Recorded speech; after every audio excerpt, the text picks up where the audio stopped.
items that Don's going to mention this morning. Good morning, Mr. Well, Fisher. good morning, Chair and board members. How are you doing this morning? Good.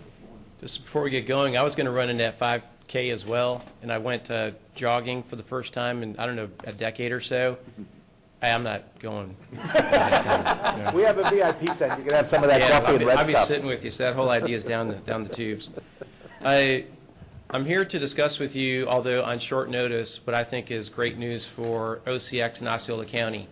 And it really drives to three things that the OCX board has done to get both you and the county in a position to partner with CFX, an action that took place yesterday. And I understand that Ms. Thacker emailed to you some summary of the points of what I'm getting ready to discuss. The three things that I believe that you did was adopting the 2040 master plan, in that being Poinciana Parkway and an April 30th opening of that and getting that done. And then the third thing was the RFLOI that you did. And through the process of the RFLOI and the work that AECOM put into it, caught the attention of some people. And one group in particular was CFX, seeing that the legitimacy of everything that OCX has been doing. Laura Kelly came forward and said, look, we have high interest in this idea of the RFLOI, but fulfilling OCX's 2040 master plan. So the good news that I think it's good news to share with you today was an agreement where, and this was negotiated quickly, and really here's why. One is because the RFLOI came forward, CFX saw an opportunity. The other thing is that CFX is getting ready to update its 5-year work plan, and that happens in May. So that explains why there hasn't been much communication between myself and the OCX board. That's the explanation, but here's the good news side to it. In May, CFX, so we got a term sheet that was agreed to by the Board of County Commissioners yesterday, and we're working on an agreement with CFX in which OCX will be involved with the terms of that agreement. We adopted a term sheet yesterday, which you were given a summary of that, and for the benefit of the public, the summary is that CFX is going to adopt OCX's 2040 master plan into their work program, into their master plan, meaning that they're accepting that full corridor around the Southern Beltway for Central Florida. They're also contemplating in discussions with them, and this ties in nicely with the lawn mowing, with regard to Poinciana Parkway. As you recall, they are doing the operations for the toll collections. The discussion is because they are experienced at doing this, that perhaps they should contract and take over the maintenance aspect to it.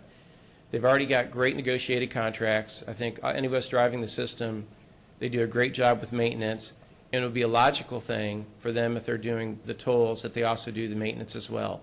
So that's an item of discussion. They'll operate Poinciana Parkway as a non-system road, but as toll revenues begin to collect and it reaches certain thresholds for coverage and whatnot, all in compliance with the bond covenants, because it has to be, that they will refinance at some point Poinciana Parkway. And what happens at that time, under this contemplated agreement, is that Osceola County will be paid back. It's $6 million for Kenny Harmon. It's $2 million that it put in to back the debt coverage, which is why we don't have an ongoing obligation to the road, staff time, and right-of-way needed for additional expansion to Poinciana Parkway, which, as you may or may not know, that through negotiations with Avatar, we secured an additional 104 acres for the widening of Poinciana Parkway from 2 lanes to 6 lanes. The value of that will be determined at the time of refinancing, but know that in the agreement that exists, we plug that value at about, I think, $90,000 an acre. Right. So that reimbursement could be pretty substantial back to the county to be used for other road segments or a variety of other things. I can tell you that it's been spent probably 15 times already, but only 15? Only 15. Well, there's so far. So one of the concerns was is CFX. You know, part of this, I think, lay a lot of the credit to the CFX board and to Laura Kelly's attitude about moving forward with things in a very sincere, honest, and approachable way. So this is striking at an opportunity. One of the concerns that we had, naturally being from Osceola, was how ambitious are you going to be moving forward? So the agreement's going to contemplate that within 120 days of the execution of an agreement, which should happen in May, that CFX will contract with a feasibility consultant to determine which segments of the OCX 2040 master plan would be financially feasible.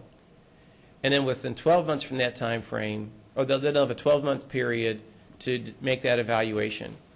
From that point, they would then need to adopt those segments that are financially feasible into their 2040 their 5-year work program. Their 5-year work program functions differently than many of us are used to when it comes to a CIP, a capital improvements project budget. When it's in their 5-year work program, it's basically going to happen. Yeah, it gets built. It gets built.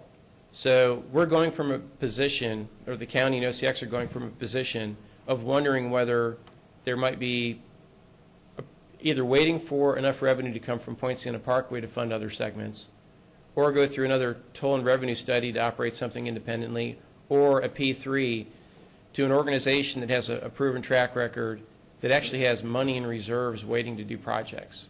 And they're very excited and ambitious about moving forward and getting the Osceola segments done. And Laura wants to give credit. It was actually the CFX's engineer that brought forward the idea, say, hey, you know, I think there's segments in Osceola that can be done now. And he had a high interest in doing it. That captured Laura's attention, and that's how the conversation's been moving forward. So say that all things don't go well. The agreement structured with the termination period that if they don't secure within 120 days, if they don't get segments in with the 12-month period as discussed, we can back away. Our only obligation at that point would be to pay them for any expenses that they have at that time, which is a very reasonable thing to do, just as they're paying us back for our expenses that we've encountered so far. So all in all, we believe it to be a very positive step forward.